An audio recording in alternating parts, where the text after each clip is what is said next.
اللہ تعالیٰ کا لاکھ لاکھ شکر ہے کہ اس نے ہمیں انسان بنایا، طرح طرح کی نعمتوں سے نوازا، اتنی نعمتیں کہ ہم گن نہیں سکتے۔ اسی نے ہمیں وجود بخشا، اسی نے اس وجود کو قائم رکھنے کے سامان کھانے پینے کی شکل میں اور دیگر سامانوں کی شکل میں عطا کیے۔ اس زمین کو ہمارے رہنے کے قابل بنایا، سورج کو روشنی کا ذریعہ بنایا، رات جیسی چیز کو ہمارے سکون اور نیند اور آرام کا ذریعہ بنایا۔ ہم جس طرح بھی نظر اٹھا کر دیکھیں، نیچے دیکھیں یا اوپر دیکھیں، دائیں دیکھیں یا بائیں دیکھیں، اپنی طرف دیکھیں یا دوسروں کی طرف دیکھیں، ہر طرف اسی کی دی ہوئی نعمتیں ہی تو بکھری ہوئی ہیں۔ لیکن سوال یہ پیدا ہوتا ہے کہ ان نعمتوں کو پا کر ہمارا رویہ کیا ہے؟ ہم اس نعمتیں دینے والے کا حق کتنا ادا کرتے ہیں، اس کے کتنے شکر گزار ہوتے ہیں؟ ہماری ان زندگیوں میں اس کے لیے کتنا وقت ہے؟ ہم دن بھر کے کاموں میں کتنے کام ایسے ہیں جو اس کی خوشی کے کرتے ہیں اور کتنے کام ایسے ہیں جو اس کی ناراضگی کے کرتے ہیں؟ اپنی گفتگو کا حساب لیں کہ اپنی زبان سے ہم کیسی کیسی باتیں بولتے ہیں۔ ہماری گفتگو میں کتنے فیصد گفتگو ایسی ہے جو اللہ کی رضا پر مبنی ہے، اور کتنی باتیں ہم ایسی بولتے ہیں جس میں سراسر اس کی ناراضگی ہے۔ ہماری کمائی، ہمارا کھانا پینا، ہمارا لین دین، ہمارے معاملات، غرض یہ کہ ہماری ساری زندگی جو کچھ بھی ہم کرتے ہیں اس میں کتنی باتیں ایسی ہیں، ہمارے کتنے کام، کتنی کوششیں، چلنا پھرنا ایسا ہے کہ جو اسے پسند آتا ہے، اور ان میں کتنی باتیں ایسی ہیں کہ جو اس کی پسند کی نہیں ہیں۔ بہت سی چیزوں کے بارے میں تو اب ہمیں احساس بھی نہیں رہا، ہمیں خیال بھی نہیں آتا کہ ہم اس کی ناراضگی کا کوئی کام کر رہے، اور بہت سی ایسی چیزیں، بہت سی ایسی باتیں کہ جن کا ہمیں پتا ہے کہ وہ اس کو پسند نہیں، لیکن اس کے باوجود بھی کرتے چلے جاتے ہیں، اور کبھی بھول کر بھی ہمارے دل میں خیال نہیں گزرتا کہ ہم اللہ کی نافرمانی کے کام کر رہے ہیں، ہم کسی گناہ کا ارتکاب کر رہے ہیں۔ تو جب دل سے یہ احساس ہی ختم ہو جائے تو اس سے بڑھ کر انسان کی بدقسمتی اور کیا ہو سکتی ہے؟ خود انصاف سے کام لیجئے، ایک طرف ان ساری نعمتوں کو رکھ لیجئے جو اللہ تعالیٰ نے آپ کو عطا کی ہیں، اور دوسری طرف اپنے رویے کو، اپنی عبادات کو، اپنی اطاعت کو، ذکر کو، اپنی سوچوں کو، وہ ہمارے ساتھ کیا کر رہا ہے اور ہم جواب میں اس کے ساتھ کیا رویہ اختیار کیے ہوئے ہیں۔ کیا ہم اپنے جج خود نہیں ہو سکتے؟ کیا واقعی ہم یہ فیصلہ خود نہیں کر سکتے؟ کیا ہم خود اس کے بارے میں سوچ نہیں سکتے؟ نہیں، سوچ سکتے ہیں، لیکن اس کے باوجود نہیں سوچتے۔ عقل رکھتے ہیں، عقل سے کام نہیں لیتے۔ دیکھ سکتے ہیں، ایسی چیزیں نہیں دیکھتے۔ سن سکتے ہیں، ایسی باتیں نہیں سنتے۔ پھر ہم میں اور دوسری مخلوق میں آخر کیا فرق ہے؟ اللہ تعالیٰ نے ہمیں اشرف المخلوقات بنایا ہے، یہ ساری نعمتیں ہمارے لیے پیدا کی ہیں۔ خلق لکم ما فی الارض جمیعا، جو کچھ زمین میں ہے اس نے تمہارے لیے پیدا کیا ہے، سارے کا سارا، سب کچھ ہمارے لیے بنایا گیا، لیکن ہمیں اس نے اپنے لیے بنایا تھا، تو ہم کتنے اس کے وفادار بنے۔ اس نے تو سب کچھ ہمیں دے دیا، لیکن ہم نے اس کو کیا دیا؟ ہماری زندگیوں میں کتنا حصہ اس کا ہے اور کتنا شیطان کا؟ کتنی باتیں اس کی مرضی کے مطابق اور کتنی لوگوں کی مرضی کے مطابق؟ کتنی باتیں اس کی اطاعت میں اور کتنی باتیں ہمارے اپنے ہی نفس اور اپنی ہی ذات کی اطاعت میں؟ ہم سب خود سوچ سکتے ہیں، اور ہمیں سوچنا چاہیے۔ اگر ہم نہیں سوچتے تو ہمیں سوچنا چاہیے۔ کیوں؟ اس لیے کہ اللہ نے ہمیں عقل دی۔ جہاں اپنے مفاد کی بات ہوتی، جہاں اپنے فائدے کی بات ہوتی، وہاں ہم خوب سوچتے ہیں اور دن رات سوچتے ہیں، اور سوچ سوچ کے بال سفید کر لیتے، سوچ سوچ کے بڑھاپا طاری کر لیتے۔ دنیا کے فکر اور دنیا کے غم اور دنیا کی پریشانیاں تو اس قدر ہم پہ چھائی ہوئی ہیں کہ ان کے بارے میں ہمیں کوئی بتانے والا نہیں کہ سوچو اس پر، پھر بھی سوچتے ہیں، اس لیے کہ اس میں اپنا فائدہ جو نظر آتا ہے، اپنے مفاد کی جو بات ہے۔ لیکن جہاں آخرت کی بات ہے، جہاں ہمیشہ کے فائدے کی بات ہے، اور جہاں کا نقصان ہمیشہ کا نقصان ہے، وہ چونکہ ابھی نظر نہیں آتا، ابھی سامنے نہیں، اس لیے اس کے بارے میں سوچنا بھی نہیں چاہتے کہ جب وقت آئے گا تو پھر دیکھا جائے گا۔ لیکن ایک بات ہم سب کو اچھی طرح جان لینی چاہیے اور مان بھی لینی چاہیے، صرف جاننا ہی کافی نہیں، کہ جب وہ وقت آئے گا تو پھر پلٹنے کا موقع نہ ہوگا، پھر رجوع نہ کر سکیں گے، پھر توبہ نہ کر سکیں گے۔ پلٹنے کا وقت تو آج ہے۔ جس بھی چیز کو ہم سمجھتے ہیں کہ غلط ہے، اور غلطی کے بارے میں ایک اور بات بڑی اہم ہے کہ دوسروں کی غلطی ہمیں بہت جلدی نظر آتی. ہمیں سے اکثر لوگوں کا مشغلہ یا شغل یہ ہے کہ وہ صرف دوسروں کی برائیاں چھانتے رہتے ہیں، دوسروں کی غلطیاں چنتے رہتے ہیں، دوسروں میں نقص اور عیب نکالتے رہتے ہیں، دوسروں کی کوتاہیوں پر خوب بات کرتے ہیں، لیکن اپنی طرف دھیان کم ہی جاتا ہے. تو بات یہ ہے کہ آج ہم میں سے جو لوگ بھی تھوڑی سمجھ رکھتے ہیں یا زیادہ، وہ سوچیں تھوڑا وقت ہے یا زیادہ اس چیز کے لیے نکالیں، غور کریں، اپنا حساب ہم سب خود لیں اور دیکھیں کہ ہم کیا کر رہے ہیں. کون سی باتیں ایسی ہیں جو واقعی ہم سمجھتے ہیں کہ ہم ٹھیک نہیں کر رہے. دوسروں کو چھوڑ دیں، اپنے خیر خواہ بنیں، اپنے ساتھ اخلاص برتیں، اپنا جائزہ لیں. اگر لکھنا پڑھنا آتا ہے تو کاپی پین لے لیں اور کسی خالی وقت میں بیٹھ کے ذرا اپنا بھی حساب کر لیں. مال و دولت اور پیسے کا حساب تو خوب لکھتے ہیں، خود نہیں لکھ سکتے تو اکاؤنٹنٹ رکھ لیتے ہیں، اوروں سے لکھواتے ہیں، جمع تفریق خوب کرتے ہیں، لیکن کبھی اپنے گناہوں کا بھی بیٹھ کے حساب لکھنا چاہیے. آج کے دن میں کتنی غیبت کی، آج کے دن میں کتنی الزام تراشیاں کی، آج کے دن میں کتنی بد اخلاقی کی، کتنی بد زبانی کی، آج کے دن میں کتنی ایسی باتیں کی ہیں جو مجھے نہیں کرنی چاہیے، کتنی نمازیں پڑھی ہیں، کتنی نہیں پڑھی جو پڑھنی چاہیے. کیونکہ قیامت کے دن تو پہلا حساب نماز کا ہے، سب سے پہلے پوچھو گے. ہم نے اس کو ایسے مذاق سمجھ رکھا ہے، ہم سمجھتے ہیں یہ ایسی مولویوں کی باتیں ہیں، وہ ڈراتے رہتے نماز پڑھا کرو، یہ تو صرف وہ کہتے رہتے ہیں. نہیں، یہ تو اللہ تعالیٰ نے فرمایا، اس کا حکم تو اللہ نے دیا ہے، اور اللہ کے رسول صلی اللہ علیہ وسلم نے بتایا قیامت کے دن پہلا سوال نماز کے بارے میں ہوگا. کتنی نمازیں تھی جو پڑھنی چاہیے اور نہیں پڑھی. زکوٰۃ کا کیا عالم ہے، جو فرض بنتا ہے کہ ادا کر دیا ہے. روزے کتنے باقی ہیں. فرائض، حقوق العباد، اپنی ذات کی اصلاح، اپنی زبان کی اصلاح، اپنا اٹھنا بیٹھنا چلنا پھرنا، ان سب چیزوں کے بارے میں ہم میں سے ہر شخص اپنے بارے میں سوچے، اپنا حساب خود لے. اور اگر واقعی اللہ آپ کو نظر دے اپنے بارے میں دیکھنے کی، تو پھر صرف شرمندگی کافی نہیں، صرف یہ کہنا کافی نہیں، کیونکہ یہ بھی بہت سے لوگ کہتے رہتے ہیں بڑے گناہگار ہیں، کیا کریں، گناہگار لوگ ہیں. یہ بھی تکلفاً کہہ دیتے ہیں دوسروں کو راضی کرنے کے لیے، حالانکہ یو ڈونٹ مین اٹ، اندر سے نہیں کہہ رہے ہوتے. کیونکہ اگر اندر سے کہہ رہے ہوتے تو گناہ تو ایک گندگی کی طرح ہے. مثلاً اگر میں یہاں بیٹھی ہوں اور کوئی پرندہ اوپر سے گزرے اور بیٹ کر جائے تو میں یہ کہہ کے ہاں گندگی ہے، گندے ہو گئے، بڑے گندے لوگ ہیں، کیا کریں. نہیں، کبھی بھی ایک لمحے کے لیے نہیں چھوڑوں گی، اٹھ کے فوراً بھاگوں گی کہ نہیں، مجھے صاف کرنا ہے اپنے آپ کو. لیکن کتنے ہی گناہ، کتنی ہی غلطیاں ہمارے دامن عیبدار کیے ہوئے ہیں، لیکن ان کو دھونے اور ان کو صاف کرنے اور ان کو ہٹانے کا ہمیں کچھ بھی فکر نہیں.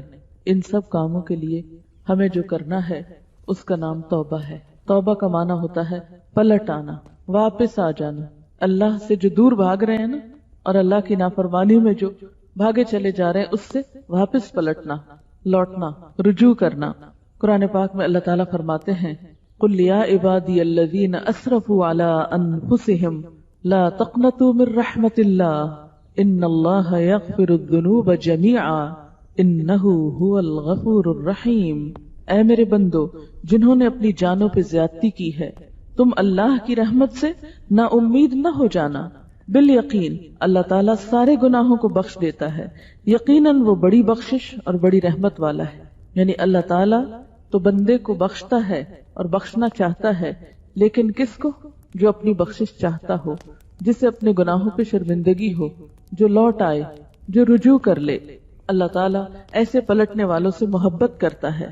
ان اللہ یحب التوابین ویحب المتطہرین. بے شک اللہ تعالیٰ توبہ کرنے والوں سے اور پاک صاف رہنے والوں سے محبت کرتا ہے. توبہ اندر کی صفائی ہے تو طہارت باہر کی صفائی ہے. اس کو وہ لوگ اچھے لگتے ہیں جو اندر باہر سے صاف ہوں. ہم عام طور پر لوگوں کو کہاں سے جج کرتے ہیں؟ صرف ان کے ظاہری حال حلیے سے، ان کے لباس کپڑے سے. اسی لیے جب ہم چاہتے ہیں کہ کسی کی نگاہوں میں ہماری قدر و قیمت ہو تو ہم اس کے سامنے اچھے سے اچھا لباس پہن کے جانے کی کوشش کرتے ہیں. ہمارا کوئی بھی اوکیزن ہو، کوئی شادی بیاہ ہو، کوئی منگنی ہو، کوئی کچھ ہو، کوئی ڈنر پارٹی ہو، کوئی چیز ہو، سب سے پہلے ہمیں کس چیز کا فکر ہوتا ہے؟ کوئی ہمیں دعوت پہ بلائے، پہلی پریشانی کیا لاحق ہوتی ہم خواتین کو؟ کیا پہن کے جائیں گے؟ وہ فلاں سوٹ پہنیں گے، وہ تو کئی دفعہ پہنا ہوا ہے، لوگ کیا کہیں گے؟ کس کے پاس بس یہی ایک کپڑا ہے. حالانکہ کتنی دفعہ ایسا ہوتا ہے کہ ہم کچھ پہن کے جاتے ہیں اور دوسروں کو نظر بھی کوئی نہیں آتا، ان کو یاد بھی نہیں ہوتا کہ کس نے کیا پہنا، پچھلی دفعہ کیا پہنا تھا اور اگلی دفعہ کیا پہنا. لیکن ہمیں فکر ہوتا ہے اپنا، کیونکہ لوگوں نے ہمیں ہمارے ظاہری حال سے پہچاننا ہے، اس لیے ہمارے سارا مال و دولت، ہمارا وقت، ہماری صلاحیتیں، ہماری ذہانت اور ٹیلنٹ، سب کچھ ہماری ظاہر کے سجانے پہ لگ جاتا ہے. لیکن اللہ تعالیٰ صرف ظاہری طور پر صاف ستھرے رہنے والوں سے ہی نہیں، پہلے توابین سے، یحب التوابین، جو اندر کی بھی فکر کرتے ہیں. جیسے دنیا میں کوئی دعوت پہ بلاتا ہے تو ہمیں کپڑوں کی فکر ہوتی ہے نا، ایسے ہی موت کا فرشتہ ہمیں آخرت کے لیے بلاتا ہے تو اس وقت ہمیں ایک ہی کپڑا پہننا ہے، سب کو سفید لباس، وہ سب کا ایک ہی جیسا ہوتا ہے. لیکن وہاں کیا دیکھا جائے گا کہ اندر کیا ہے، کیا اندر کی بھی پاکیزگی کا کوئی اہتمام ہے، کیا روح بھی دھلی ہوئی ہے، یا صرف جسمانی طور پر ہی نہلا کے بھیجا جا رہا ہے. کبھی آپ نے اس پر سوچا، کبھی اس پہ غور کیا کہ مردے کو نہلاتے کیوں ہیں؟ حالانکہ جانا تو اس نے مٹی میں ہے. عام طور پر ہم کیوں نہ آتے ہیں کہ مٹی لگ گئی ہے، بڑی گرد وغیرہ پڑی ہوئی، نہا لے.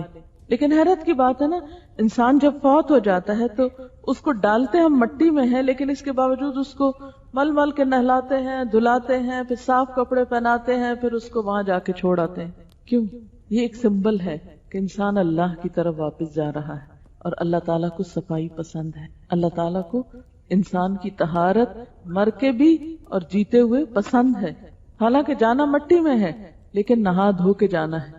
تو جسم تو ہم دھو لیتے ہیں مردے کا، لیکن اس کی روح، وہ اس نے خود کتنی دھوئی، اور بعد میں کون اس کی بخشش کی دعائیں مانگتا ہے، اس دھلائی کے لیے کتنے لوگوں کو فکر ہے. اس وقت رشتہ دار کیا کرتے ہیں، وہ اس وقت کھانے پکانے کی فکر میں ہوتے ہیں. مہمانوں کو بٹھائیں کہاں، کون سا کھانا پکائیں، ایک پکائیں کہ دو دیگیں پکائیں، میٹھا پکائیں کہ نمکین پکائیں. اب تیسرے دن کل پہ کیا پکے گا، جمعرات پہ کیا پکے گا، 40ویں پہ کیا پکے گا. ہمیں تو اس وقت یہ فکر ستا رہی ہوتی، ہم کیا کھائیں گے اور باقی کیا کھائیں گے، اور بھول جاتے ہیں کہ ہمارا بھی انجام ایک دن وہی ہونے والا ہے. وہ ایک مہمان کو رخصت کر دیا بغیر کھلائے پلائے، اس کو آگے کھانوں کی ضرورت نہیں ہے، اسے آگے اب کسی اور چیز کی ضرورت ہے. لیکن ہم کسی اور چیز کی فکر میں پڑے ہوئے ہیں، کیونکہ ہمیں صرف ظاہری چیزیں نظر آتی ہیں، ہم اسی کی فکر کرتے رہتے ہیں. لیکن اللہ تعالیٰ کو کیا پسند ہے؟ ان اللہ یحب التوابین ویحب المتطہرین. اللہ تعالیٰ کو توبہ کرنے والے اور بہت زیادہ توبہ کرنے والے، تواب، بہت زیادہ توبہ کرنے والے، بار بار پلٹنے والے. کتنی دفعہ پلٹنے والا؟ جتنی دفعہ غلطی ہو جائے. اور غلطی ہم سے کتنی دفعہ ہوتی؟ بے شمار دفعہ ہوتی. کیوں بار بار پلٹا جائے؟ تاکہ دل پہ بوجھ نہ رہ جائے. ہوتا یہ کہ انسان جب میلا ہوتا ہے نا، عام طور پر بھی ہمارا حال ہی ہوتا ہے نا، جب ہم میلے ہوتے ہیں ہم کہتے ہیں اچھا چلو جھاڑو بھی لگا لیں، وہ بھی لگے، پھر کہتے ہیں اچھا ڈسٹنگ بھی کر لیں، پھر کہتے ہیں سب کچھ کر لیں، ایک ہی دفعہ نہائیں گے. یعنی ایک گندگی کے اوپر دوسری، دوسری پہ تیسری. بالکل اسی طرح کیا ہوتا ہے کہ ہم روحانی اعتبار سے بھی ایک گناہ کر لیتے ہیں، پھر وہ دل پہ بوجھ ہوتا ہے، پھر کوئی اور سامنے آتا موقع وہ بھی کر لیتے ہیں. اچھا ایک ہی دفعہ حج کرنے جائیں گے، توبہ کرائیں گے، اور پھر گناہ پہ گناہ کرتے چلے جاتے ہیں حج کے انتظار میں. حج کس نے دیکھا؟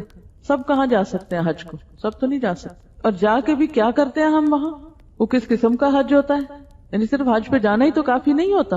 کیا وہاں سے چکر لگا کے آگے اور سب صاف ہو گیا؟ نہیں، وہاں جا کے بھی محنت کرنی پڑتی ہے. لیکن افسوس یہ کہ ہم تو وہاں جا کر بھی بازار سے فارغ نہیں ہوتے. ہماری تو جاتے ہوئی فکر یہ ہوتی ہے کہ پیچھے والوں کے لیے کیا لے کے جانا ہے، کس کے لیے کیا لے کے جانا ہے. دنوں ہم اسی کی پلاننگ کرتے رہتے ہیں، پہلے خریدنے کے لیے گھومتے رہتے ہیں، پھر لا کے پھر اس پریشانی میں رہتے ہیں اب کس کو کیا دیں، کس کو کیا دیں. نیکیاں تو معلوم نہیں کتنی جمع کر کے لاتے ہیں، لیکن دنیا کے سامان فکر سے جمع کرتے ہیں. ہم سب حج پہ جاتے ہوئے بھی سوچیں کہ کیا جتنی فکر ہمیں دنیا کا سامان لانے کی ہے حج پہ جا کے، اتنی فکر کوئی نیکیوں کے بنڈل اٹھا کے لانے کی بھی ہے، کہ توبہ استغفار کرنے کی بھی ہے. ہم کتنی پلاننگ کر کے جاتے ہیں، یہ اور یہ اور یہ لانا ہے، دوسروں کی فرمائشیں بھی ساتھ لے جاتے ہیں. لیکن ہم میں سے کتنے لوگ ہیں جو یہ سوچتے ہوں کہ میں نے وہاں اپنی عبادت اس طرح کرنی ہے، اپنی نمازیں ایسے پڑھنی ہے، اپنا باقی کام اس طرح کرنا ہے. ان 40 دنوں میں عام طور پہ 40 دن کا ٹرپ ہوتا ہے جو عمومی لوگ جاتے ہیں. ان 40 دنوں میں اپنے ساتھ عہد کر کے جانا ہے، کسی کو میں نے تکلیف نہیں دینی، کسی کو ساتھ لڑائی جھگڑا نہیں کرنا. قرآن پاک میں آتا ہے فَمَنْ فَرَضَ فِيهِنَّ الْحَجَّ فَلَا رَفَثَ وَلَا فُسُوقَ وَلَا جِدَالَ فِي الْحَجِّ، کہ جو ان مہینوں میں حج اپنے اوپر فرض کرے، نہ وہ کوئی بے حیائی کی بات کرے اور نہ ہی کوئی گناہ کی بات کرے اور نہ ہی کوئی جھگڑے کی بات کرے. لا رفث ولا فسوق، کوئی گناہ نہیں، ولا جدال، اور نہ کوئی جھگڑا. ابھی لوگ حج سے واپس آئے تو ہماری ایک شاگرد بھی گئی تھی، تو انہوں نے آ کے اتنی افسوسناک بات بتائی کہ جس گروپ کے ساتھ وہ تھی، کہتی ہر وقت کسی نہ کسی بات پہ جھگڑا ہوتا رہتا، کبھی باتھ روم پہ جھگڑ رہے ہیں لوگ، کبھی کھانے پہ جھگڑ رہے ہیں، کبھی کسی بات پہ کبھی کسی بات پہ، گویا حج نہیں کرنے گئے، بس ایک شغل میلہ ہے۔ اور جھگڑا کس پہ ہو رہا ہے؟ آج فلاں کی باری کھانا پکانے کی، تو اس نے کیا پکایا ہے اور اس نے فلاں میٹھا پکایا یا نہیں، اور آج فلاں چیز کو دل چاہ رہا ہے اور باقاعدہ فرمائشیں ہو رہی ہیں، اور پھر وہ پک رہا ہے نہیں پک رہا تو مردوں میں بھیجا جا رہا ہے وہ پکا رہے ہیں، یوں لگتا ہے جیسے پکنک پہ لوگ گئے ہوں۔ اگر وہاں جا کے بھی ہمیں زبان کی لذت نہیں بھولی، اگر وہاں جا کے بھی ہمارے اندر صبر اور پیشنس نہیں آیا، اگر وہاں جا کر بھی ہم نے لڑائی جھگڑا نہیں چھوڑا، پھر دنیا کا کون سا حصہ ایسا پاک ملے گا کہ جہاں جا کر ہم اپنی عادتیں بدل لیں گے؟ حج پہ جا کے کوئی جادو کی چھڑی نہیں پھرتی انسان پہ کہ سارے گناہ بھی ختم ہو جائیں فوری فوری، اور کسی کو یہ پتا ہو کہ ہم کر کیا رہے ہیں، کیونکہ یہاں اگر غلطی کرتے ہیں تو چھوٹی غلطی، وہاں جا کر اگر کرتے ہیں تو وہ کئی گنا زیادہ ہو جاتی۔ لیکن ان سب چیزوں کا علاج کیا ہے کہ جب بھی کوئی غلطی ہو جائے تو سب سے پہلے بات تو یہ کہ اس بات کا پتا ہو کہ کیا صحیح اور کیا غلط ہے۔ یہ میزان اپنے اندر رکھنا بہت ضروری ہے، ورنہ تو پتہ ہی نہیں چلے گا کہ کیا ٹھیک کیا اور کیا غلط کیا۔ پھر اس کے بعد جب پتا چل جائے تو دیر نہ کی جائے، فوراً توبہ کر لی جائے، کیونکہ اگر توبہ نہ کی اور یہ گناہ ساتھ چلے گئے تو یہی جہنم کا ایندھن بن جائیں گے، یہی آگ بھڑکانے والے شعلے بن جائیں گے۔ انسان جب توبہ کر لیتا ہے تو اس کے پچھلے گناہ معاف ہو جاتے ہیں، لیکن توبہ کا صحیح طریقہ بھی آنا چاہیے، صحیح معنوں میں۔ توبہ اس چیز کا نام نہیں ہے کہ انسان صرف زبان سے کہتا رہے میری توبہ میری توبہ توبہ توبہ، یہ نہیں توبہ ہوتی، یہ تو ایک محاورہ ہے جو ہم بولتے ہیں۔ اصل توبہ کیا ہے کہ جس میں واقعی انسان کے اندر ندامت ہو، گناہ کو چھوڑنے کا ارادہ ہو، اور اپنے گناہ پر روئے اور شرمندہ ہو اور کہے کہ اللہ تعالیٰ اب نہیں کرتا۔ پھر انسان بھول جاتا ہے، انسان پھر ہو جاتا ہے، لیکن اس کے باوجود ایک شرمندگی کی کیفیت جو ہے وہ باقی رہے۔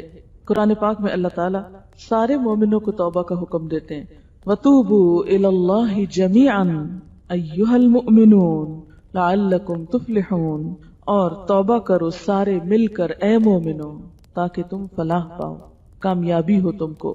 یعنی کوئی شخص یہ نہ کہے کہ میں نے تو کبھی گناہ کیا ہی نہیں، کیونکہ ہمیں غلطیاں دوسروں میں نظر آتی ہیں، اپنی کم ہی نظر آتی، تو کوئی یہ نہ سوچے کہ میں نے تو کوئی غلطی نہیں کی۔ عموماً شیطان ہمیں کیا سجھاتا ہے، غلطی ہو بھی جائے تو ہم دوسروں کو بلیم کرتے رہتے ہیں، ساری کوشش ساری محنت اس میں صرف کر دیتے ہیں کہ یہ دیکھیں کہ کون کون قصوروار ہے میری غلطی کا بھی، اس کے پیچھے اور کس کا ہاتھ ہے۔ اور یاد رکھیے توبہ کرنا انسان کے لیے دنیا میں بھی طرح طرح کی نعمتوں کا سبب بنتا ہے، اور گناہوں کا بوجھ اس دنیا میں بھی انسان کے لیے طرح طرح کی بلاؤں کا سبب بنتا ہے۔ قرآن پاک میں اللہ تعالیٰ فرماتے ہیں وَأَنِ اسْتَغْفِرُوا رَبَّكُمْ ثُمَّ تُوبُوا إِلَيْهِ يُمَتِّعْكُمْ مَتَاعًا حَسَنًا إِلَىٰ أَجَلٍ مُّسَمًّى، اور یہ کہ تم اپنے رب سے معافی چاہو اور اس کی طرف پلٹ آؤ تو وہ ایک مدت خاص تک تم کو اچھا سامان زندگی دے گا، اور ہر صاحب فضل کو اس کا فضل دے گا۔ ایک اور جگہ پر آتا ہے اور اے میری قوم اپنے رب سے گناہوں کی معافی طلب کرو پھر توبہ کرو، وہ تم پر آسمان سے زور کا می برسائے گا اور تمہاری قوت میں مزید اضافہ کر دے گا، اور تم گناہگار ہو کر پھر نہ جاؤ۔ یعنی انسان جب معافی طلب کرتا ہے، توبہ کرتا ہے، تو اللہ تعالیٰ بارشیں برساتا ہے۔ یعنی گناہوں سے معافی مانگنے کا فائدہ کیا ہے کہ دنیا میں بھی انسان کو ایک اچھا زندگی کا سامان ملتا ہے، اور جو توبہ نہ کرے تو قرآن پاک میں اللہ تعالیٰ فرماتے ہیں وَمَن لَّمْ يَتُبْ فَأُولَٰئِكَ هُمُ الظَّالِمُونَ، جو لوگ توبہ نہ کریں تو ایسے ہی لوگ ظالم ہیں۔ توبہ نہ کرنے والے کسی اور کا نقصان نہیں کرتے، اپنا ہی نقصان کرتے ہیں۔ اللہ تعالیٰ کی طرف رجوع نہ کرنا اور مایوس ہونا اور اللہ کی رحمت سے مایوس ہو جانا، خاص طور پر یہ بات کرنا کہ میں تو اتنا گناہگار ہوں، میری تو توبہ ہو ہی نہیں سکتی، میری نہیں معافی ہو سکتی، اس لیے معافی مانگنے کا کیا فائدہ؟ بہتر ہے ہم جو کرنا ہے اس دنیا میں کرنے، جہنم میں تو جانا ہی ہے، ایک ہی دفعہ چلے جائیں گے، تو یہاں تو حسرتیں پوری کریں۔ کئی لوگوں کو یہ بھی کہتے سنا گیا ہے کہ ہم تو اتنے گناہگار ہیں جنت میں نہیں جا سکتے، تو جب جا نہیں سکتے تو پھر اور زیادہ گناہ کر لیں، اور پھر وہ ڈھیٹ ہو کر خوب گناہ کرتے ہیں۔ حالانکہ یہ طریقہ ٹھیک نہیں ہے۔ کس نے دیکھا ہے؟ کون کہتا ہے کہ اللہ تعالیٰ معاف نہیں کرتا؟ اور یہ بھی شیطان کا ایک وسوسہ ہوتا ہے کہ انسان کو اور زیادہ گناہوں پر وہ اس طرح آمادہ کر سکتا ہے اور مرتے دم تک اس کو پلٹنے نہیں دیتا۔ قرآن پاک میں اللہ تعالیٰ فرماتے ہیں وَمَن يَقْنُطْ مِن رَحْمَتِ رَبِّهِ إِلَّا الضَّالُّونَ، اور اپنے رب کی رحمت سے سوائے بھٹکے ہوئے لوگوں کے اور کون مایوس ہوتا ہے، یعنی جو بھٹکنا چاہتے ہیں وہی مایوسی کا اعلان کرتے ہیں۔ ایک اور جگہ پر فرمایا إِنَّهُ لَا يَيْأَسُ مِن رَوْحِ اللَّهِ إِلَّا الْقَوْمُ الْكَافِرُونَ، کہ اللہ کی رحمت سے کافر لوگ ہی مایوس ہوا کرتے ہیں۔ ابن مسعود بیان کرتے ہیں کہ نبی صلی اللہ علیہ وسلم نے فرمایا بڑے بڑے گناہ یہ ہیں اللہ کے ساتھ شرک کرنا، اللہ کی تدبیر سے نڈر رہنا، اور اللہ کی رحمت سے آس توڑ بیٹھنا، اس کی رحمت سے مایوس ہو جانا، یعنی یہ کبیرہ گناہوں میں سے ہے۔ زندگی میں کبھی کسی وقت کوئی بھی تکلیف آئے، کوئی بھی دکھ یا پریشانی ہو، لیکن انسان کو مایوس نہیں ہونا چاہیے۔ اسی طرح بعض لوگ گناہوں کو چھوٹا سمجھتے ہیں، وہ کہتے ہیں لو اللہ تعالیٰ اس پہ بھی اب پکڑ لے گا، یعنی گناہ ہوتا بڑا ہے لیکن ان کی نظروں کو چھوٹا نظر آتا ہے۔ وہ کہتے ہیں لو اللہ تعالیٰ تو بہت بڑا ہے، اس کی رحمت بہت وسیع ہے، وہ اتنی چھوٹی چھوٹی بات پہ نہیں پکڑتا، اور اس طرح وہ اور زیادہ نڈر ہو جاتے ہیں اور زیادہ گناہ کرنے لگتے ہیں۔ حالانکہ گناہ چھوٹا ہو یا بڑا ہو، گناہ کو نہیں دیکھنا چاہیے، دیکھنا یہ چاہیے کہ اللہ تعالیٰ کی ذات خود کتنی بڑی، اس اتنی بڑی ہستی کے سامنے چھوٹی نافرمانی بھی بڑی ہو جاتی۔ صرف یہ نہیں کہ جن گناہوں کو کبیرہ گناہوں کی لسٹ میں شامل کیا گیا ہے صرف ان گناہوں کو انسان بڑا سمجھے۔ اللہ تعالیٰ کو ناراض کرنا اور اللہ تعالیٰ کی نافرمانی کے کام کرنا یہ کسی بندہ مومن کی جرت نہیں ہو سکتی۔ ہاں بھول چوک ہو سکتی ہے، ڈٹائی کے ساتھ اور نڈر ہو کے غلط کام نہیں وہ کر سکتا۔ پھر اسی طرح یہ ہے کہ انسان اگر گناہ پہ توبہ نہیں کرتا تو انسان کے دل سے وہ نور چھن جاتا ہے، انسان بے حس ہو جاتا ہے، انسان کے دل پہ بوجھ آ جاتا ہے، انسان کو بے قراری اور بے چینی لگ جاتی، اور دنیا کی نعمتوں سے بھی اس کا دل بعض اوقات اچاٹ ہونے لگتا ہے، ڈپریشن کی ایک کیفیت طاری ہونے لگتی ہے۔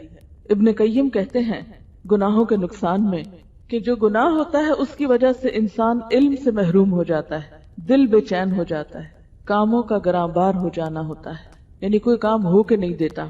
اسی طرح اطاعت سے محروم ہوتا ہے، یعنی اللہ تعالیٰ کی اطاعت کو دل نہیں چاہتا، زندگی سے برکت اٹھ جاتی ہے، نیکی کی توفیق میں کمی ہو جاتی، سینے میں گھٹن ہوتی، برائیاں جنم لینے لگتی، گناہوں کا عادی ہوتا ہے انسان، گناہگار کا اللہ اور لوگوں کے ہاں بے وقت ہو جانا، یعنی اس کی کوئی قدر و قیمت نہیں ہوتی، کوئی عزت نہیں ہوتی، اس پہ انسانوں کے علاوہ جانوروں کی بھی لعنت ہوتی، اس کے دل پہ مہر لگ جاتی، وہ ملعون ہو جاتا ہے، اس کی دعائیں قبول نہیں ہوتی، بحر و بر میں فساد پھیل جاتا ہے، غیرت سے محروم ہو جاتا ہے، شرم و حیا اڑ جاتی ہے اس انسان کی، نعمتوں کا زوال ہونے لگتا ہے، مشکلات کا نزول ہونے لگتا ہے، دل پہ غیروں کا روب بیٹھنے لگتا ہے، انسان شیطان کے شکنجے میں آ جاتا ہے، دنیا میں برا انجام ہوتا ہے اور آخرت میں دردناک عذاب ہوتا ہے۔ تو گناہ خواہ چھوٹا ہو یا بڑا فوراً اس سے توبہ کر لینی چاہیے تاکہ اس کی یہ خباثتیں جو ہیں وہ انسان کی زندگی میں نظر نہ آئیں یا شامل نہ ہوں۔ اور ہمیشہ اس بات کا یقین رہنا چاہیے کہ اللہ تعالیٰ کی رحمت ہر چیز پہ چھائی ہوئی ہے، اس کے لیے انسان کو معاف کرنا کچھ مشکل کام نہیں ہے۔ قرآن پاک میں آتا ہے وَرَحْمَتِي وَسِعَتْ كُلَّ شَيْءٍ، میری رحمت ہر چیز پہ چھائی ہوئی، لیکن اگر کوئی بندہ خود ہی اس کی طرف رجوع نہ کرے تو بندے کا اپنا قصور ہے۔ مثلاً آپ کو پیاس لگی ہے، آپ پیاسے ہیں، پانی رکھا ہے، اگر آپ ہاتھ اٹھا کے نہیں پیتے تو آپ کی اپنی بد نصیبی ہے، پانی تو موجود ہے۔ اسی طرح جب یہ فرمائے کہ رحمتی وسعت کل شیء، کل شیء، ہر چیز پر اللہ کی رحمت چھائی ہوئی ہے، یعنی ہر جگہ موجود ہے، اگر کوئی شخص خود ہی اس کو حاصل نہیں کرتا، خود اس کو ڈیزرو نہیں کرتا، خود اس کی طرف نہیں بڑھتا تو یہ اس کی اپنی بد نصیبی ہے، اللہ تعالیٰ کا تو کچھ بھی نقصان نہیں۔ ایسے شخص کے لیے تو پھر اللہ تعالیٰ کی ناراضگی ہی ناراضگی ہے۔ پھر اسی طرح ایک حدیث میں آتا ہے، آپ صلی اللہ علیہ وسلم نے فرمایا، اللہ تعالیٰ فرماتے ہیں جسے یقین ہو گیا کہ میں گناہ معاف کرنے پہ قادر ہوں تو میں اس کے گناہ معاف کر دیتا ہوں، اور مجھے قطعاً پرواہ نہیں بشرطے کہ اس نے میرے ساتھ شرک نہ کیا ہو، یعنی شرک کا گناہ معاف نہیں ہوتا جب تک کہ انسان معافی مانگے نہ، باقی گناہ جو ہیں وہ نیکیاں کرنے سے بھی دھلتے چلے جاتے ہیں، رونے سے دھلتے ہیں، دعائیں مانگنے سے، اللہ کا ذکر کرنے سے، لیکن شرک کا گناہ ایسا ہے جس پر واقعی انسان کو پوری طرح دل، زبان، عمل، ہر چیز سے پلٹنے کی ضرورت ہوتی ہے۔ پھر اسی طرح ہم دیکھتے ہیں کہ اللہ تعالیٰ فرماتے ہیں، اے ابن آدم تو جب بھی مجھ سے دعا کرے اور مجھ سے امید رکھے تو تیرے جتنے بھی گناہ ہوں گے میں بخش دوں گا، اور مجھے اس کی کوئی پرواہ نہیں۔ اے ابن آدم، اگر تیرے گناہ آسمان کی بلندی کو پہنچ جائیں پھر تو مجھ سے بخشش طلب کرے تو میں تجھے بخش دوں گا، اور مجھے اس کی کوئی پرواہ نہیں۔ اے ابن آدم، اگر تو زمین بھر گناہ لے آئے پھر مجھے اس حال میں ملے کہ تو نے میرے ساتھ شرک نہ کیا ہو تو میں اتنی ہی مقدار میں تجھے بخشش سے نواز دوں گا۔ لیکن شرط یہ کہ انسان لوٹے، رجوع کرے اور آئندہ نیک زندگی گزارنے کا عہد کرے۔ پھر اسی طرح یہ ہے کہ بعض لوگ اس لیے توبہ نہیں کرتے کہ وہ کہتے ہیں ہمیں پتا ہے ہم نے توبہ پہ قائم نہیں رہنا، اس لیے کیا فائدہ توبہ کرنے، اس طرح شرمندگی ہوتی ہے بار بار اللہ تعالیٰ سے مانگنا۔ تو بات یہ ہے کہ یہ بھی ڈٹائی کی ایک قسم ہے، ایسا کرنا بھی اللہ تعالیٰ کو پسند نہیں۔ آپ کو کیا معلوم کہ آپ اللہ کی طرف رجوع کریں اور اللہ تعالیٰ اس کے بدلے آپ کے دل میں نیکی کی ایسی محبت پیدا کر دے کہ پھر آپ جب نیکی کے راستے پہ چلیں تو اور راستے کھلتے چلے جائیں، آگے سے آگے بڑھتے چلے جائیں۔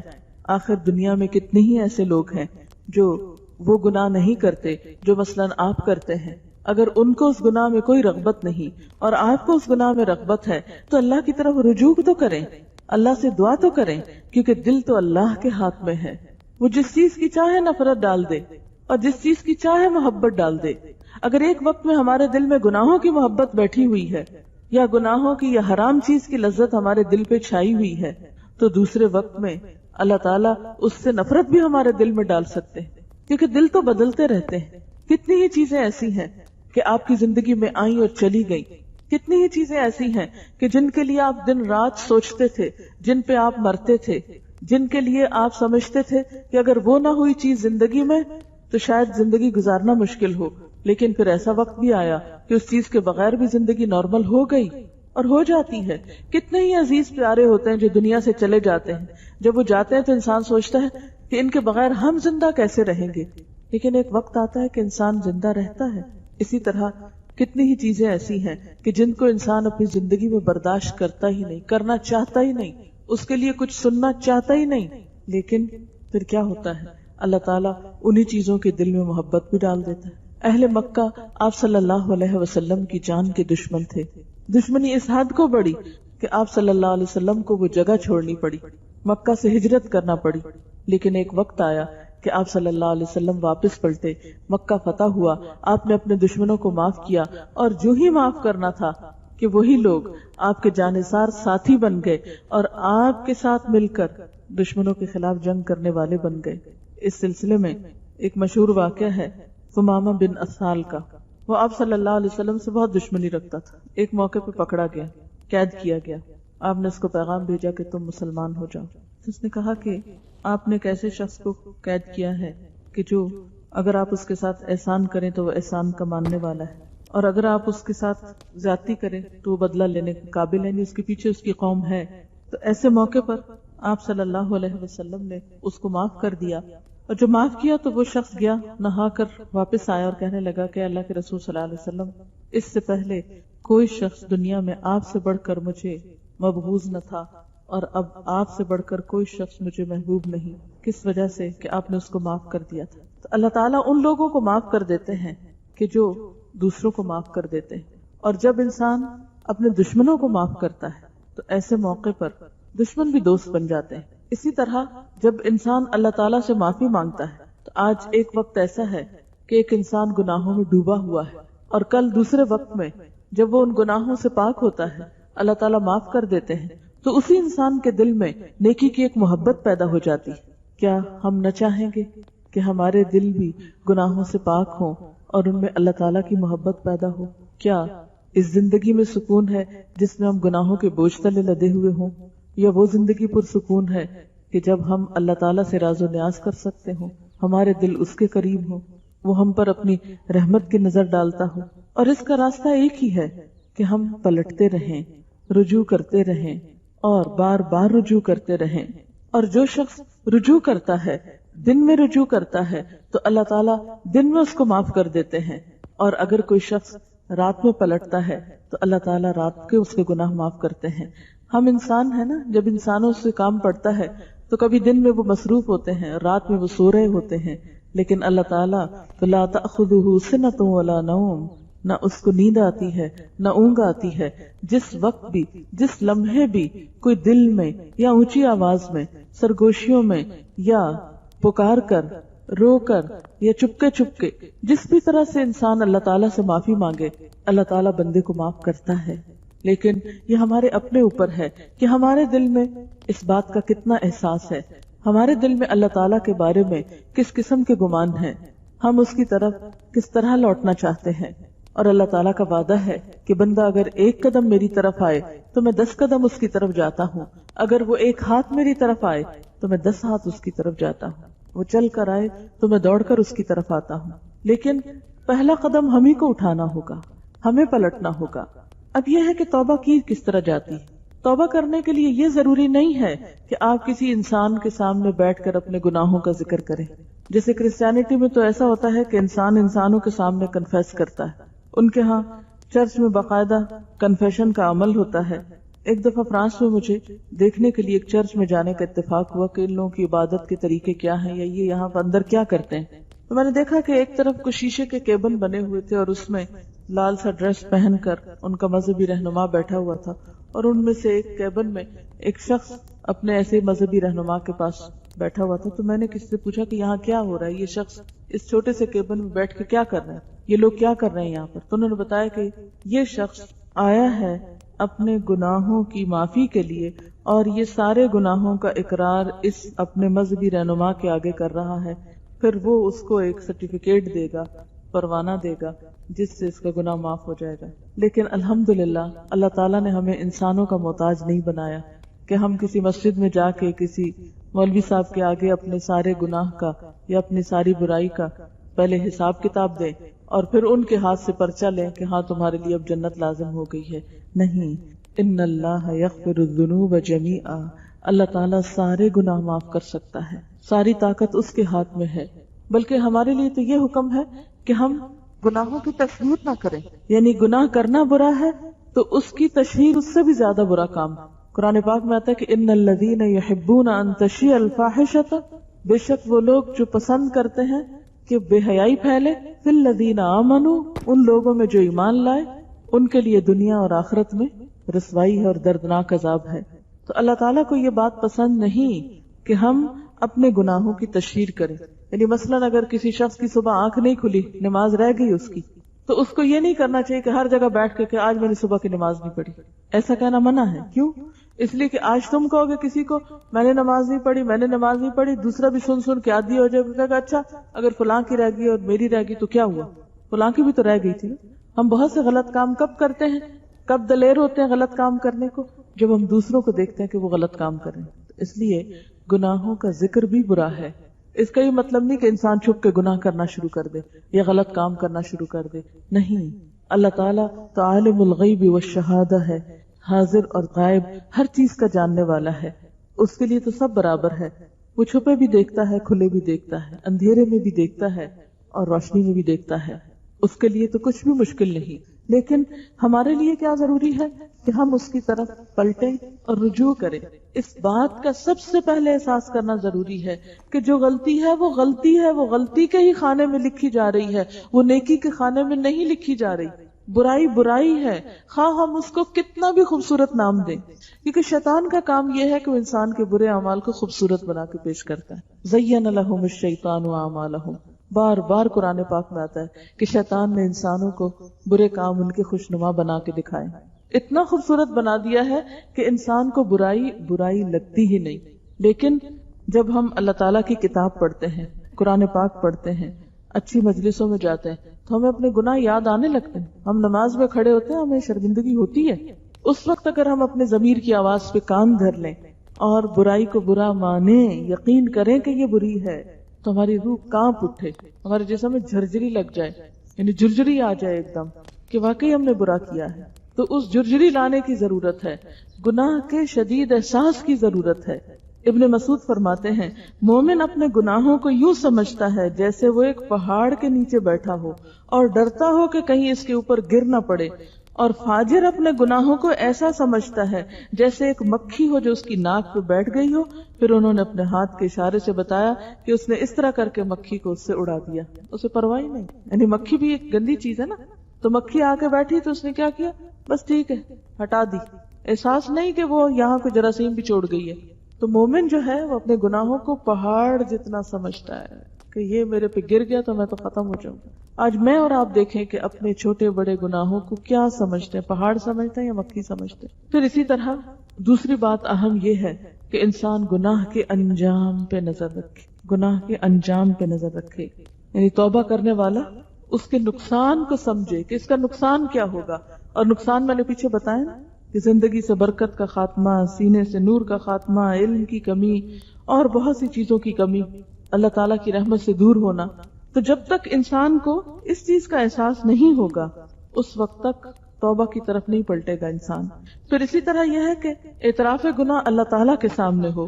حضرت عائشہ فرماتی ہیں کہ اللہ کے رسول صلی اللہ علیہ وسلم نے فرمایا کہ بندہ جب اقرار کرتا ہے اپنے گناہ کا اور پھر توبہ کرتا ہے تو اللہ تعالیٰ اس کی توبہ قبول کر لیتا ہے، یعنی ان العبد اذا اعترف ثم تاب تاب اللہ علیہ، کہ جب اعتراف کر کے کہتے یا اللہ میں نے یہ گناہ کیا ہے، یا اللہ میں نے غیبت کی ہے، ہم تو کہتے ہیں لوگ غیبت کیا، اس شخص میں وہ برائی ہے نا، اس کو ماننے کو بھی تیار نہیں ہوتے، لیکن انسانوں کے سامنے ایسا کرنا پسندیدہ نہیں۔ اللہ کے رسول صلی اللہ علیہ وسلم نے فرمایا میری امت کا ہر شخص آخرت سے محفوظ ہے مگر کھلم کھلا برے کام کرنے والا۔ اور یہ انتہائی بری بات ہے کہ رات کو کسی سے برا کام ہو جائے اور صبح اللہ نے اس کا عیب چھپا لیا، لیکن اس نے کسی سے خود کہا کہ کل رات تو میں نے ایسا اور ایسا کیا، یعنی رات کو اللہ نے اس کے عیب پہ پردہ ڈالا مگر اس نے صبح ہوتے ہی اللہ کا ڈالا ہوا پردہ پاش پاش کر دیا، تار تار کر دیا اپنے گناہوں کو خوب اچھال کر۔ پھر اس کے بعد یہ ہے کہ ندامت، اس کے بارے میں آپ صلی اللہ علیہ وسلم نے فرمایا الندم توبۃ، ندامت ہی توبہ ہے۔ پھر آئندہ نہ کرنے کا ارادہ، یعنی توبہ کرنے والے کو کیا کرنا چاہیے کہ اس بات کا اپنے سے عہد کرے، پھر اللہ سے وعدہ کرے کہ یا اللہ اس کے بعد نہیں کروں گا۔ پھر اسی طرح گناہوں کی تلافی کرے، کیونکہ گناہ کیا ہے؟ نقصان۔ جیسے دنیا میں کوئی نقصان ہو جاتا ہے تو انسان فوراً کیا سوچتا ہے کہ اب اس کو کمپنسیٹ کیا جائے، اس نقصان کو بھرا جائے۔ مثلاً آپ کے گھر میں اگر برتن ٹوٹ جائیں تو آپ کیا کرتے ہیں؟ ٹھیک ہے ٹوٹ گئے بس قصہ ختم؟ نہیں، آپ سوچتے نہیں مجھے ضرورت ہے، کوئی مہمان آ گیا تو کیا کروں گی، اور لے آتے ہیں، لاتے ہیں کہ نہیں؟ کپڑا پھٹ جائے، چادر پھٹ جائے تو اب کہتے ہیں پھٹ گئے تو کیا کریں، پھٹے رہے، اور ایک ایک کر کے ایسے سارے کپڑے ختم کر دیں؟ نہیں، آپ فوراً اور لانے کی سوچتے ہیں، آپ فکر کرتے ہیں نہیں اب تو میرے پاس وہ بہت تھوڑا رہ گیا۔ دنیا میں کسی بھی چیز کا جب ہمیں نقصان یا کمی ہوتی ہے تو ہم کیا کرتے ہیں؟ فوراً اس کی تلافی کی کوشش کرتے ہیں۔ بالکل اسی طرح اگر ہم سے کوئی غلطی ہو جائے، مثلا غیبت ہو گئی، مثلا زبان سے جھوٹ نکل گیا، مثلا نماز لیٹ ہو گئی، مثلا نماز قضا ہو گئی کسی وجہ سے، خواہ غفلت میں سونے کی وجہ سے ہو، تو گناہ کیا ہے؟ کوئی ثواب کا کام تو نہیں ہوا۔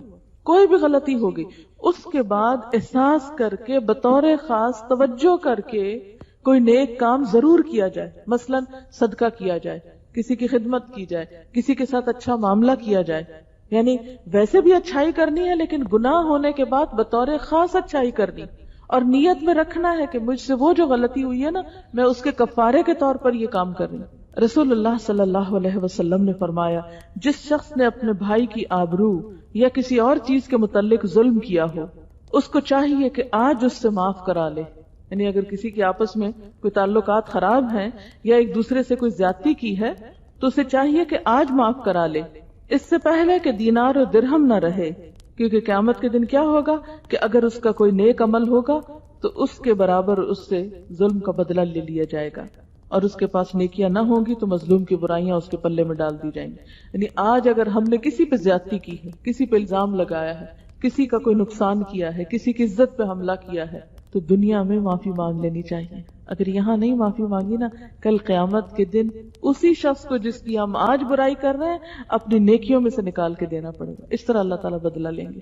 یعنی جن لوگوں سے ہمیں نفرت ہے، جن لوگوں کا ہم برا چاہتے ہیں، اسی لیے تو ان کی برائیاں کرتے ہیں، قیامت کے دن وہی ہماری نیکیاں اٹھا لیں گے تو کیا رہے گا پاس۔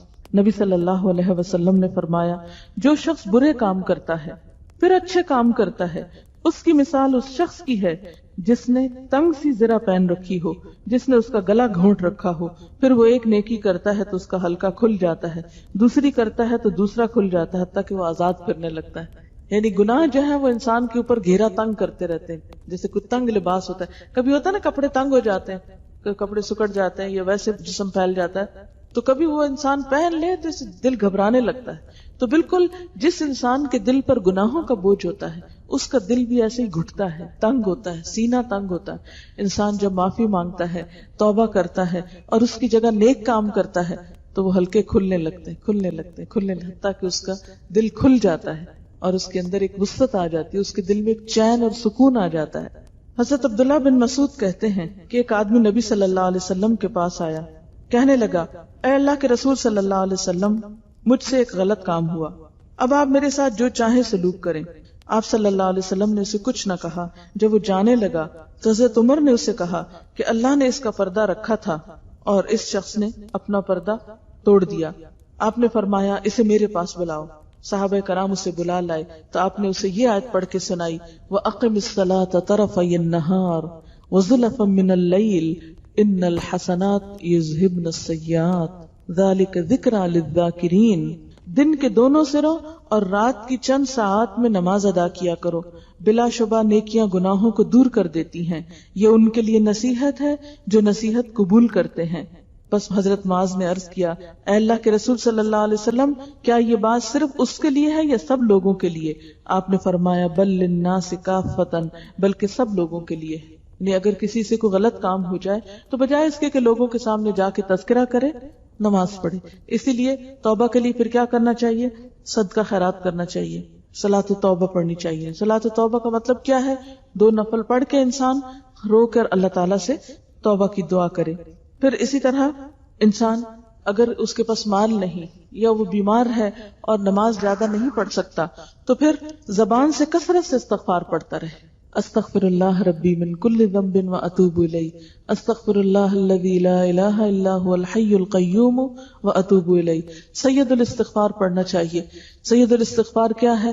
آپ صلی اللہ علیہ وسلم نے فرمایا کہ جو شخص صبح کے وقت یہ دعا پڑھے، اللہم انت ربی لا الہ الا انت خلقتنی وانا عبدک وانا علی عہدک ووعدک ما استطعت اعوذ بک من شر ما صنعت ابوء لک بنعمتک علی وابوء بذنبی فاغفر لی فانہ لا یغفر الذنوب الا انت. جو شخص یہ دعا پڑھے صبح کے وقت، اگر اس دن میں فوت ہو جائے تو اس کا ٹھکانہ جنت ہے. اور اسی طرح اگر کوئی شخص شام کے وقت یہ دعا پڑھے اور رات کو فوت ہو جائے تو وہ شخص بھی جنت میں داخل ہوگا. تو اس سے کیا پتہ چلتا ہے کہ انسان کو کثرت سے توبہ استغفار زبان سے بھی کہتے رہنا چاہیے. مسنون اذکار جو ہیں اس میں نبی صلی اللہ علیہ وسلم جو استغفار پڑھتے تھے اسے پڑھنا چاہیے، کیونکہ استغفار پڑھنے سے نہ صرف یہ کہ گناہوں کی بخشش ہوتی ہے بلکہ دنیا میں انسان کے لیے نعمتوں کے دروازے کھل جاتے ہیں.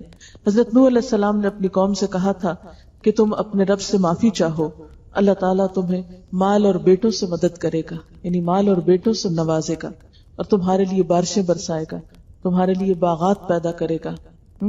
تو دنیا کی یہی نعمتیں تو انسان چاہتا ہے، اس کا رزق زیادہ ہو، اس کا مال زیادہ ہو، اس کی اولاد اچھی ہو، اگر بیٹے نہیں تو بیٹے ہوں، پھر اسی طرح بارشیں برسیں، موسم اچھا ہو، پھر باغات ہوں، فصلیں اچھی ہوں. یہی چیزیں تو انسان کی زندگی کی تمنائیں اور خواہشات ہیں. تو جو لوگ یہ چاہتے ہیں کہ یہ ساری نعمتیں ان کو ملے تو انہیں کیا کرنا چاہیے؟ کثرت سے استغفار کرنا چاہیے. استغفر اللہ استغفر اللہ استغفر اللہ. اٹھتے بیٹھتے چلتے پھرتے لیٹتے جاگتے سوتے، جب نیند آ رہی ہو، اٹھنے کے وقت نبی صلی اللہ علیہ وسلم دن میں 70 سے 100 بار استغفار کرتے تھے. استغفر اللہ ربی من کل ذنب واتوب الیہ. پھر اسی طرح یہ ہے کہ خالص توبہ ہو، یعنی دل میں کھوٹ نہ ہو کہ اچھا ذرا ابھی تو معافی ہو جائے پھر میں دوبارہ کر لوں گا. اچھا ابھی کیوں مانگ رہے ہیں معافی؟ وہ اس لیے مانگتے ہیں کہ کوئی ہمیں مشکل آ جاتی ہے نا. تم کہتے ہیں کہ کوئی ضرور گناہ کیا ہوگا، چلو معافی مانگ لیتے ہیں، پھر خود بھی کرتے ہیں، اوروں کو بھی بلا لیتے ہیں، اکٹھا کرتے ہیں، اچھا سارے پڑھو تسبیح، آیت کریمہ سب سے پڑھوا لیتے ہیں، اور پھر وہ خالص توبہ نہیں ہوتی. آپ دیکھیں کہ حضرت یونس علیہ السلام نے جب آیت کریمہ پڑھی تھی لا الہ الا انت سبحانک انی کنت من الظالمین، تو فوراً مچھلی کے پیٹ سے باہر آ گئی. اتنے درد کے ساتھ، اتنے سوز کے ساتھ پڑھی تھی، دل سے پڑھی تھی. تو ہم اس وقت بھی لوگوں کو بلا کے ان سے تو پڑھواتے ہیں اور خود ان کے لیے کھانا بناتے رہتے ہیں، اور جو پڑھتے بھی ہیں ان کا بھی توجہ کوئی کہیں ہوتی کوئی کہیں ہوتی. تو اس لیے زیادہ بہتر کیا ہے کہ انسان چند دفعہ پڑھے کہ رو کے پوری توجہ کے ساتھ اور خلوص کے ساتھ پڑھے. قرآن پاک میں اللہ تعالیٰ فرماتے ہیں یا ایھا الذین آمنوا توبوا الی اللہ توبۃ نصوحا، اے لوگو جو ایمان لائے ہو توبہ کرو اللہ تعالیٰ سے خالص توبہ، سچی توبہ. عسى ربکم ان یکفر عنکم سیئاتکم، امید ہے کہ تمہارا رب تمہاری برائیاں تم سے دور کر دے گا. وَيُدْخِلَكُمْ جَنَّاتٍ، اور تمہیں ایسے باغوں میں داخل کرے گا. تَجْرِي مِن تَحْتِهَا الْأَنْهَارُ، جن کے نیچے نہریں بہ رہی ہوں گی.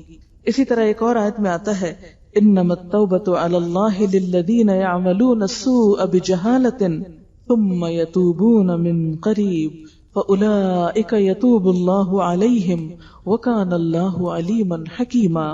جان لو کہ توبہ کی قبولیت کا حق انہی لوگوں کے لیے ہے جو نادانی کی وجہ سے گناہ کر لیتے ہیں، یعنی بھول کے غلطی کرتے ہیں، اس کے بعد جلدی توبہ کرتے ہیں. ایسے لوگوں پر اللہ تعالیٰ اپنی نظر عنایت سے پھر متوجہ ہو جاتا ہے، اور اللہ ساری باتوں کی خبر رکھنے والا اور حکیم و دانا ہے. مگر توبہ ان لوگوں کے لیے نہیں ہے جو برے کام کرتے چلے جاتے ہیں یہاں تک کہ جب ان میں سے کسی کی موت کا وقت آ جاتا ہے اس وقت وہ کہتا ہے اب میں نے توبہ کی. اور اس طرح توبہ ان لوگوں کے لیے بھی نہیں ہے جو مرتے دم تک کافر رہیں. ایسے لوگوں کے لیے تو ہم نے دردناک سزا تیار کر رکھی ہے.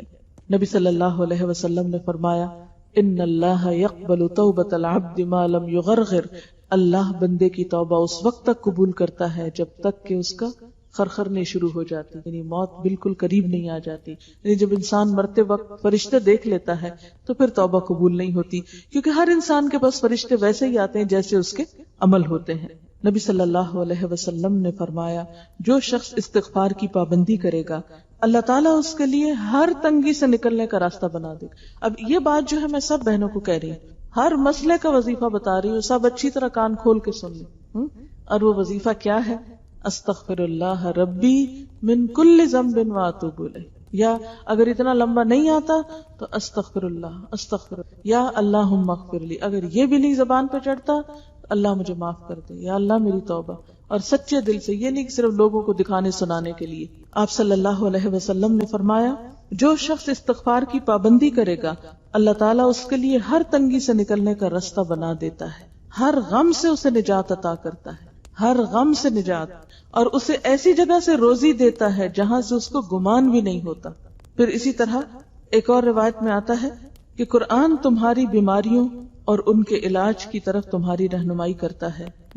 تمہاری بیماریاں تمہارے گناہ ہیں اور ان کی دوا اللہ کے حضور استغفار کرنا ہے.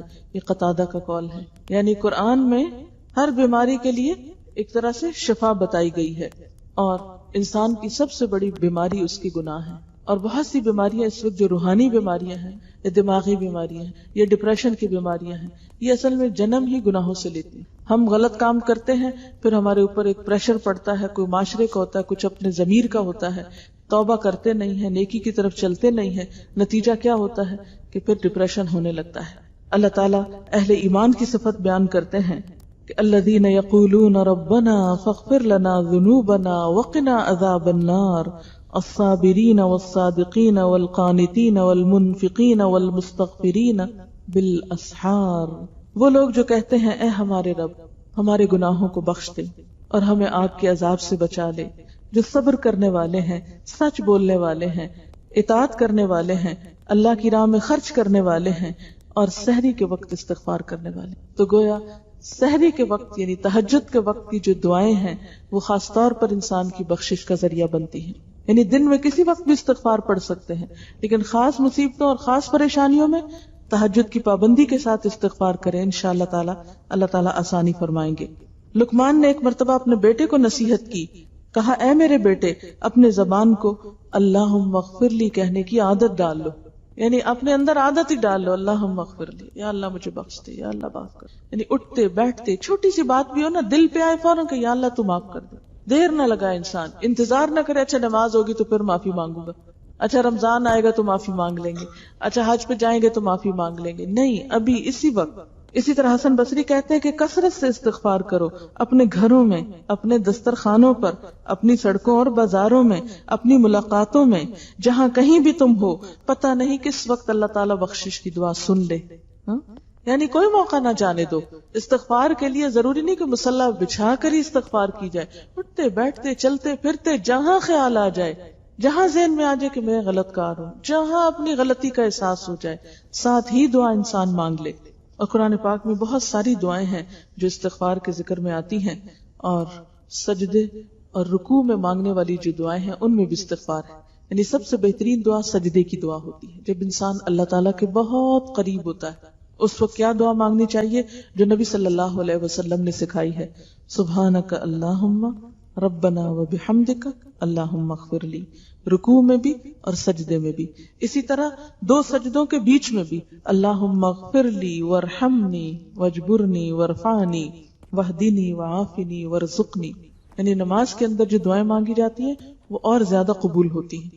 پھر اسی طرح قرآن پاک پڑھنے کے بعد، تلاوت کے بعد دعائیں قبول ہوتی ہیں. یعنی جو بھی قبولیت کے اوقات ہیں ان سب میں انسان اللہ تعالیٰ سے دعا کرتا رہے.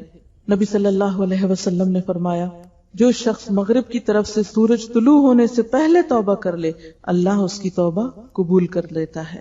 اسی طرح آپ صلی اللہ علیہ وسلم نے فرمایا شیطان نے اپنے پروردگار سے عرض کیا قسم ہے تیری عزت کی ہے پروردگار، میں ہمیشہ تیرے بندوں کو گمراہ کرتا رہوں گا جب تک ان کی روحیں ان کے جسم میں، یعنی جب تک زندہ ہے میں غلطیاں کراؤں گا ان سے. تو اللہ تعالیٰ نے فرمایا قسم ہے مجھ کو اپنی عزت و جلال کی اور اپنے بلند مرتبے کی، جب تک میرے بندے مجھ سے بخشش مانگتے رہیں گے میں بھی ان کو بخشتا رہوں گا. تو اس لیے بخشش مانگنے میں دیر نہیں کرنی چاہیے، کیونکہ پتہ نہیں موت کب آ جائے. دعا کر لیتے اللہم صلی علی محمد وعلی آل محمد کما صلیت علی ابراہیم وعلى آل إبراهيم إنك حميد مجيد.